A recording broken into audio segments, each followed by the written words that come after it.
Hey guys, it is time for some waltz. Now, our pattern today, some of you have already done before, and I know that some of you have not. On one hand, it's a very simple pattern. All the man's going to do is step tap, and we are doing waltz, and all the lady's going to do is a bunch of fifth position breaks. However, the real challenge on this pattern is getting to be able to keep the man and the woman parallel as we're doing our movements and not having the bodies break apart.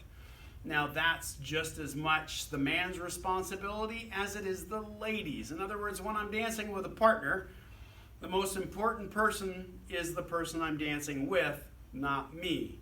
Because how things are going, if it's going the way it should, if we're moving enough, if we're staying on time, if we're staying together well, that's all dependent on me kind of monitoring and keeping an eye on what my partner's doing. So this pattern, as simple as it is a great exercise for that.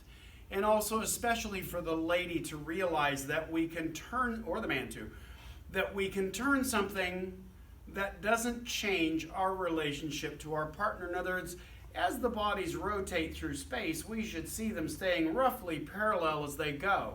And a lot of times what happens is because the turn is going in this direction, we'll see the lady or the man's body start to peel off because it's more comfortable, it's easier to do, but it's not necessarily better, right?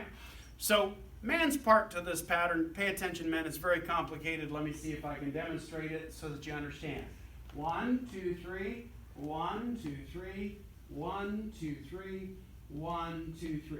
I know that was tough, but let me go back over that again. So we're stepping forward on the count of 1. We're placing our free foot. Free foot means there's no weight on it at all, none, 0, to the side, and we're holding that for 2, 3. That's important that we get that foot up there relatively soon because it establishes where our body is. So as we're doing our next little thing that we're going to add into it, it doesn't flop and fold up on us. So this is what it would actually look like if I were dancing it with a partner.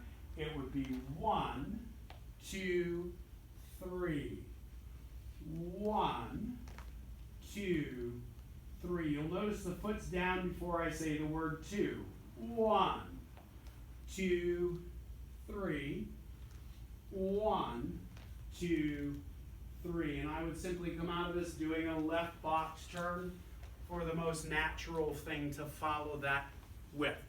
And this, by the way, in case I didn't say the name, is progressive fifth position breaks, right? So you'll notice that as I stepped into that gentleman, I stepped 1.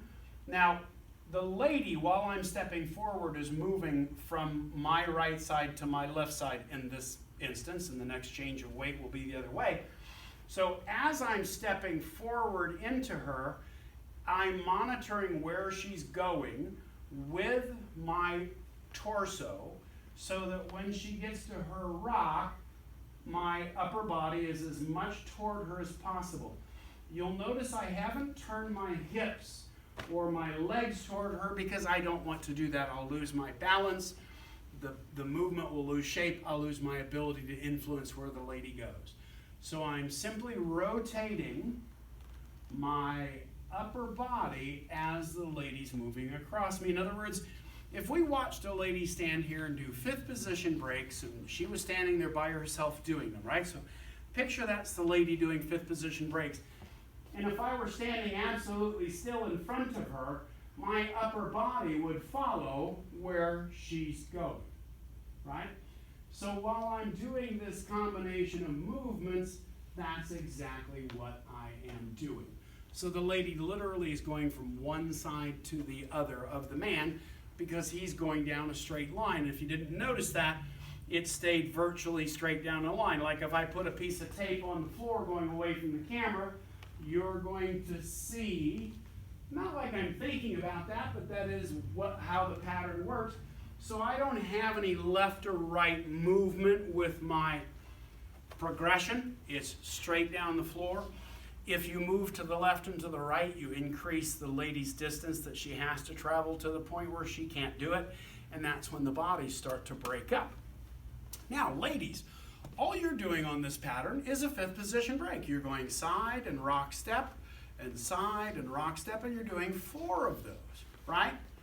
The challenge is, while you are going across the man, he's a stationary point, and there is going to be a sense of a little bit of an arc, right? So here's the man, here's you doing your fifth position break, and because you're a fixed point, or he's a fixed point, you're attached to him, that is going to create a little bit of an arc, where on a normal fifth position break, the man is moving with the lady, so there's no curve or arc to it.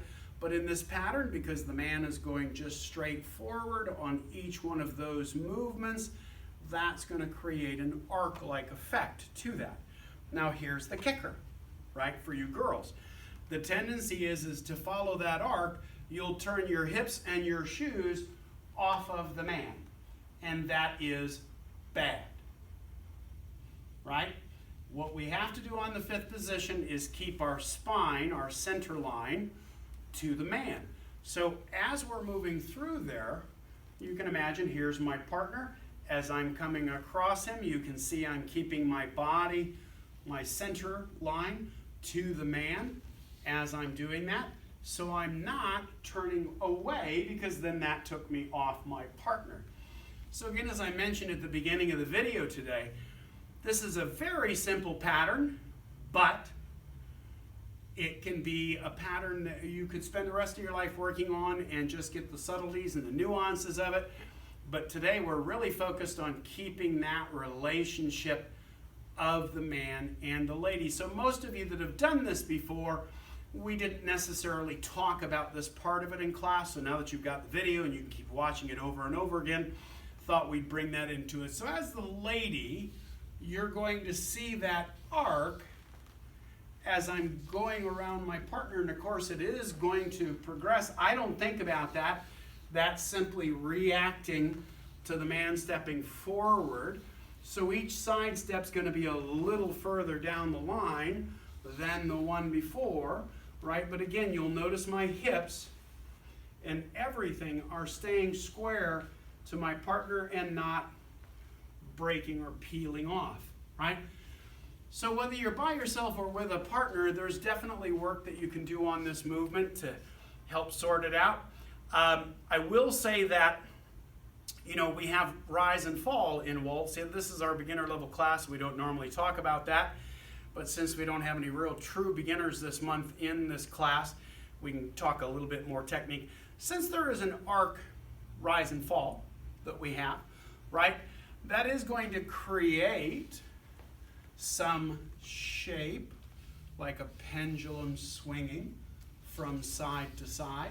So now as I'm still staying square to my partner as the lady, I get to open up and expand a bit, but not by rotating, simply by taking the top of my spine, which includes my head, and opening it out a little bit. But we have to be careful that that doesn't cause the body to turn.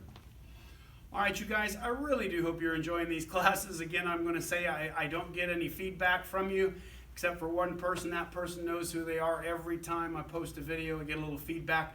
I'd really like to know whether these classes are working for you or not, or if there's anything I can adjust to make them better for you.